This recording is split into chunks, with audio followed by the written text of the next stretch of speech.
उत्तराखंड में 2 विधानसभाओं में उपचुनाव होने हैं। इसके लिए भारतीय जनता पार्टी ने अपने प्रत्याशियों की घोषणा कर दी है और शायद कल ही उनका नॉमिनेशन होना है। उससे पहले आज कांग्रेस अपने एक प्रत्याशी का नॉमिनेशन मंगलौर से करा रही है। हमारे साथ बात करने के लिए उत्तराखंड भाजपा के प्रदेश अध्यक्ष महेंद्र भट्ट जी हैं। जानेंगे उनसे कि किस तरह की तैयारियां हैं इन दोनों चुनावों को लेकर के।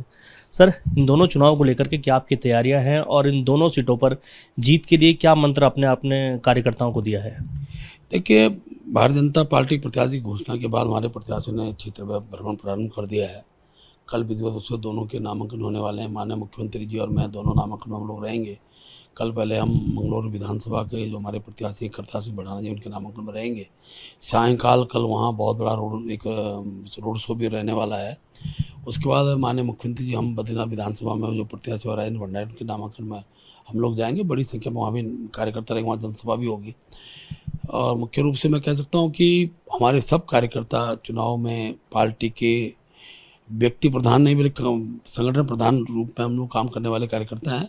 सभी कार्यकर्ता चुनाव में लग चुके हैं और मैं कह सकता हूँ कि इस बार का जो बाई इलेक्शन है, वैसे भी बाई इलेक्शन का एक नज़रिया होता है, विकास के लिए मतदाता वोट करता है।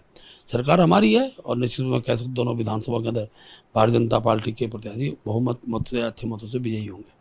अच्छा, 2022 चुनाव की अगर बात करें तो 2022 में दोनों ही विधानसभाओं में भाजपा को हार देखने को मिली थी। मंगलौर में आज तक कभी भी भारतीय जनता पार्टी का प्रत्याशी चुनाव नहीं जीत पाया है।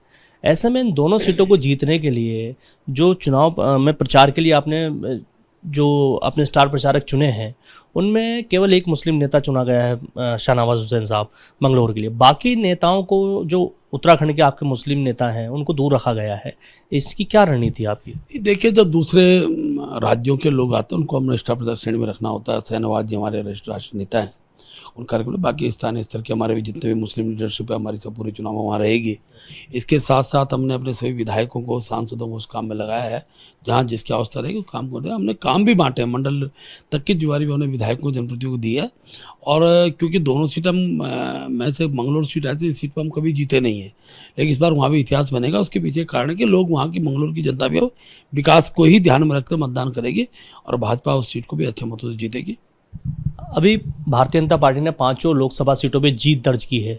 इससे आप काफ़ी लबरेज हैं, आपका जो कॉन्फिडेंस लेवल है काफ़ी बड़ा हुआ है। लेकिन ये 2 विधानसभा के जो चुनाव हैं आपके लिए काफ़ी महत्वपूर्ण हैं, क्योंकि इसके बाद फिर निकाय चुनाव है, फिर पंचायत चुनाव है, उसके बाद 27 में आपके फिर से विधानसभा चुनाव है। इन दोनों सीटों को जीतना आपके लिए कितना महत्वपूर्ण है? काफ़ी महत्वपूर्ण है। हर चुनाव को चुनौती के रूप में लेते हैं। हमारे कार्यकर्ता बड़ी निष्ठा से काम करते हैं। हर बूथ पर जीतने का हमारा एक समीकरण रहता है, उस दिशा में लोग काम करते हैं और मुझे पूरा विश्वास, क्योंकि एक तो होता है कि सामान्य चुनाव में लोग भिन्न प्रकार की बातें करते हैं। सरकार ये आएगी, उत्तराखंड में हम आ रहे हैं, हम बदल रहे हैं। इस बार जनता ने उसको भी जवाब दे दिया है, हम रिपीट हुए। तो अनेकों प्रकार के विषय उस दौरान होते हैं, लेकिन बाई इलेक्शन में जनता केवल विकास देखती है और जनता समझती है कि सरकार बीजेपी के तो विधायक भी बीजेपी का होना चाहिए। विकास के लिए ही महत्व रहता है और मुझे पूरा विश्वास है दोनों सीटें हम विकास के आधार पर जीतेंगे।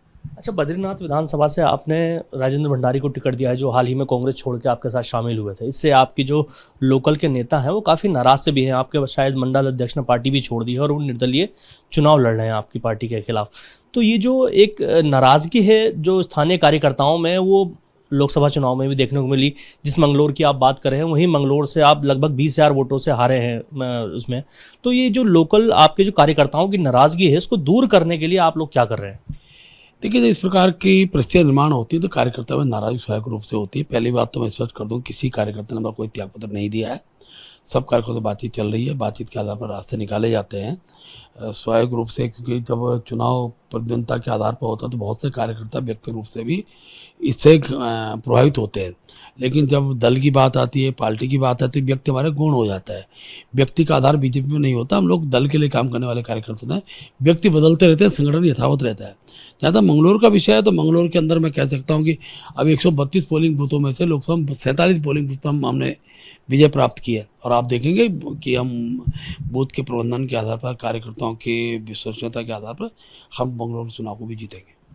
चलिए, हमारे साथ बात करने के लिए भारतीय जनता पार्टी के प्रदेश अध्यक्ष महेंद्र भट्ट जी थे, जिन्होंने दोनों विधानसभाओं में जीत का दावा किया है। ये देखने वाली बात होगी कि 2022 का जो रिजल्ट आया था उसको कैसे पलटने में कामयाब होती है भारतीय जनता पार्टी।